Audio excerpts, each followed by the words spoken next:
Idlib may not be under siege with the sort of intense bombardments that ruined people's lives in eastern Aleppo, but this city is far from safe. Attacks from the air are less frequent, yet there's a continuous threat and another danger from forces even closer to home.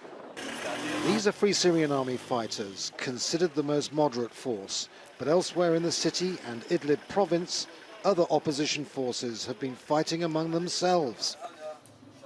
Many people, like this shopkeeper and his customers, don't feel safe. The clashes between the brigades isn't helping the revolution, only the regime. It gives Assad more reason for shelling and airstrikes against us. It will bring destruction for both sides and for the revolution as well. Ambulance driver Mohammed Khatib goes on to say that no matter what happens in Geneva, there won't be peace unless Bashar al-Assad is forced out of power.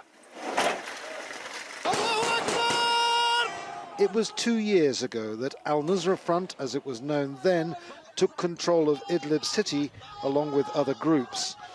Nusra has since renamed itself Jabhat Fatah al-Sham, and it's now formed an alliance of groups called Tahrir al-Sham. But one grouping that joined it briefly has broken away. More than 70 fighters were reported dead earlier this month in fighting between the factions.